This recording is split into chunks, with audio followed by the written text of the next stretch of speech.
पनवेल तालुक्यातील न्हावा गावात पाण्याच्या क्षुल्लक कारणावरून एका 18 वर्षीय मुलीला 8 जणांनी मारहाण केल्याची घटना 28 नोव्हेंबर रोजी घडली होती। या अंतर्गत या 8 जणांविरुद्ध आणि विनयभंग प्रकरणी गुन्हा दाखल करण्यात आला आहे। परंतु 2 दिवस झाले तरी आरोपींना अटक केली नसल्याने न्हावे गावातील नागरिकांनी आणि भीम अनुयायांनी उल्वे पोलीस स्टेशन समोर ठिय्या आंदोलन केले। ॲट्रॉसिटी अंतर्गत गुन्हा दाखल करूनही अद्याप आरोपींना अटक न केल्याने नागरिकांच्या भावनांचा शनिवारी उद्रेक झाला। उल्वे पोलीस स्टेशन समोर शेकडो नागरिकांनी उपस्थित राहून पीडित मुलीवर झालेल्या अन्यायाविरोधात आवाज उठवला। लवकरात लवकर या आरोपींना अटक करावी अशी मागणी नागरिकांकडून करण्यात आली होती। या आंदोलनानंतर पोलिसांकडून आरोपींना लवकरात लवकर अटक केली जाईल असे आश्वासन देण्यात आले होते। त्यानंतर आंदोलनाची दखल घेत पोलिसांनी आरोपींना शनिवारी रात्री अटक केली आणि रविवारी त्यांना कोर्टात हजर करण्यात आले। या आंदोलनामध्ये न्हावा ग्रामपंचायतीचे सरपंच विजेंद्र पाटील यांच्यासह न्हावा गावचे नागरिक मोठ्या संख्येने उपस्थित होते। त्यांचा विनयभंग करण्यात आला। त्यानंतर त्यांचे कपडे फाडले, मारहाण झाली, ड्रमने मारहाण झाली। त्याविषयी आपण दिनांक 28 तारखेला संध्याकाळी आरोपी विरोधात एकूण 8 आरोपी आहेत त्याच्यामध्ये त्यांना मारहाण करणारे, तर त्या आरोपींविरोधात आपण 28 तारखेलाच विनयभंगाचा, मारहाणीचा आणि जातीवाचक शिवीगाळीचा म्हणजे ॲट्रॉसिटीचा असा आपण संध्याकाळी गुन्हा दाखल केलेला आहे। त्या गुन्ह्याचा तपास स्वतः आम्ही करत आहे। त्याला मी त्या संदर्भाने घटनास्थळ पंचनामा केला, काही वस्तू पण जप्त केल्या। आणखी फिर्यादीनं जे काय सांगायचं ते आपण त्याचं स्टेटमेंट पण रेकॉर्ड करणार आहोत नवीन। फक्त आता लॅक्युना आमच्या तपासामध्ये हा राहिलेला आहे की आम्हाला आतापर्यंत आरोपी अटक करता आलेले नाही त्याच्यामध्ये। तर ज्यावेळेस असा गंभीर गुन्हा घडतो तर कोणत्या ना कोणत्या माध्यमातून आरोपीपर्यंत माहिती जात असते की अशा पद्धतीचा गुन्हा दाखल आहे आणि मग ते आरोपी पूर्ण प्रयत्न करतो की लपून राहण्याचा, पळून जाण्याचा, परंतु आपण त्यांना लोकेट करतो। आपल्या गोपनीय माहितीवरून, टेक्निकल गोष्टीवरून आपण लोकेट करतो आणि त्यांचा शोध घेऊन त्यांना आपण अटक करणार आहे त्या ठिकाणी। पण आता ते ह्या सगळ्या प्रक्रिया करण्यासाठी आम्हाला थोडासा वेळ लागतो आहे, कारण तो वेळ लागणारच असतो। थोडं ॲनालिसिस करावं लागतं, टीमला इकडे तिकडे पाठवावं लागतं, 4-8 जणांकडे चौकशी करावी लागते। पण प्रक्रिया पूर्ण 100% आमची फंक्शनमध्ये आहे। सगळे आमचे घटक कामाला लागलेले आहेत। त्याच्यामध्ये पोलीस स्टेशन आहे, नंतर पोलीस स्टेशनने आमच्या रजाने साहेबांनी 4 टीम तयार केलेल्या आहेत। त्या 4 टीम आरोपींचा शोध घेत आहेत। होऊ शकतं एक तर आम्हाला आजच आरोपी भेटून जातील किंवा जास्तीत जास्त उद्या संध्याकाळपर्यंत आम्ही निश्चितपणे आरोपींना ताब्यात घेऊ आणि तुम्हाला कळवू।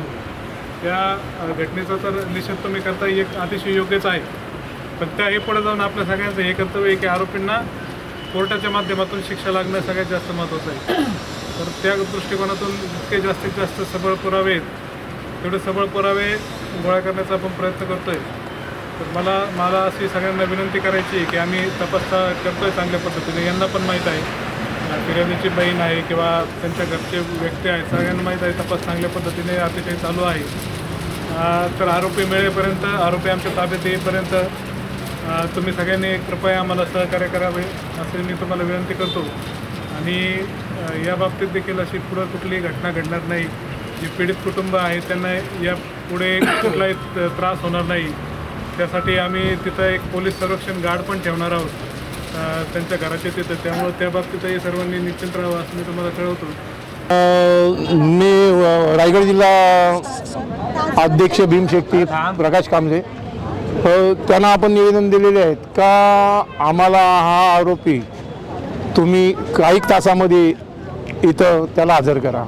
तर त्याही आपल्याला ग्वाही दिलेली आहे, कारण का आरोपी आम्ही हजर करतो। आणि आपण जे जितेंद्र म्हात्रेचे जे नाव दिलेलं आहे, तर जितेंद्र म्हात्रेचं नाव दिलं आहे। जितेंद्र म्हात्रे आणि ती 3 मुलं यांच्यावरही गुन्हे दाखल झाले पाहिजे आणि यांच्यावरही ॲट्रॉसिटी झाली पाहिजे। तर पोलिसांनी सांगितलेलं आहे, पोलीस प्रशासनाने आपल्याला का तुम्ही आम्हाला थोडी अवधा द्या। आता ती अवधा देण्याकरता आपण बी तयार झालेलो आहोत, कारण का आरोपी ते बोलतात आम्ही 101% आणणार। या आरोपी यांच्या ताब्यात असले तरी ते आता आपल्याला शो करणार नाही, कारण आपण एवढे संख्येने लोक जमलेले आहोत। काहीतरी विचित्र प्रकार म्हणून ते आपल्याला शो करू शकत नाही।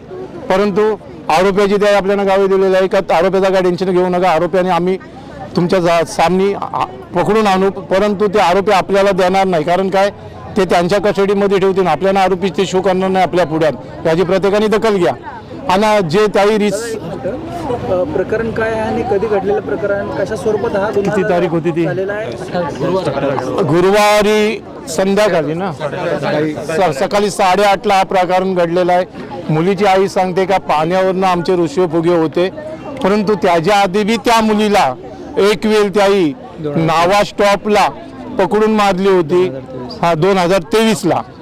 तर ती गुन्ह्याची FIR दाखल आहे आणि असं करून त्याही या मुलीला नजरेवर ठेवलेलं या कुटुंबाला आणि यांच्या हातून या कुटुंबाचा काहीतरी घातपात होणार म्हणून त्याकरता आम्ही इथं न्याय मागायला आलेलो आहोत. आणि रितसर आम्हाला न्याय पाहिजे. न्याय नाही दिला तर आम्ही आंदोलन छेडायला तयार आहोत. नमस्कार. इथे जमलेल्या जमावाची एक माफक मागणी होती. 8 लोकांवर गुन्हा दाखल झालेला आहे. आज 48 तास उलटून गेलेले आहेत. 8 लोकांवर गुन्हा दाखल झाला. तुम्हाला 8 मधून एकही अजून आरोपी भेटत नसेल तर तुम्ही नक्की करताय काय? हा जमावाचा हा प्रश्न आहे. तुम्हाला बाकीच्या गोष्टींमध्ये तुमची पोलीस यंत्रणा खूप एक नंबरचं काम करते. महाराष्ट्र पोलीसचा पूर्ण देशामध्ये एक नंबरचं काम आहे. आणि जर नवी मुंबईमध्ये उल्वा शहरामध्ये एक घटना घडत असेल आणि 48 तास उलटून सुद्धा आपल्याला आरोपी भेटत नाही, बरं ह्याच्या पुढे या सगळ्या जमलेल्या लोकांचं एकच म्हणणं होतं की त्या लोकांना एखादा माणूस, एखाद्या पक्षाचा माणूस पाठराखण करतोय.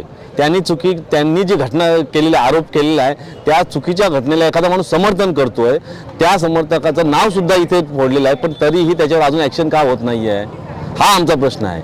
त्या महिला, त्या फॅमिलीला आता पुन्हा त्या लोकांपासून धोका आहे. त्यांना संरक्षण मिळलं पाहिजे. हे झाल्यानंतर सुद्धा, प्रकार घडल्यानंतर, गुन्हा दाखल झाल्यानंतर सुद्धा काही लोकांनी व्हॉट्सॲपच्या, सोशल मीडियाच्या द्वारे त्या फॅमिलीची बदनामी करण्याचा प्रयत्न केला.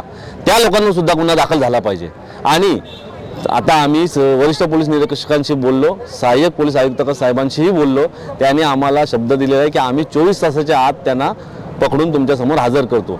ठीक आहे, आम्ही तुमचं ऐकतो, 24 तास आम्ही तुम्हाला देतो. पण जर 24 तासाच्या आत तुम्ही योग्य ती कारवाई केली नाही, तुमच्याकडनं रिझल्ट आले नाही, तर याच्यापेक्षा मोठं आंदोलन करू, चक्का जाम करू आणि त्याला जबाबदार पूर्ण शासन असेल.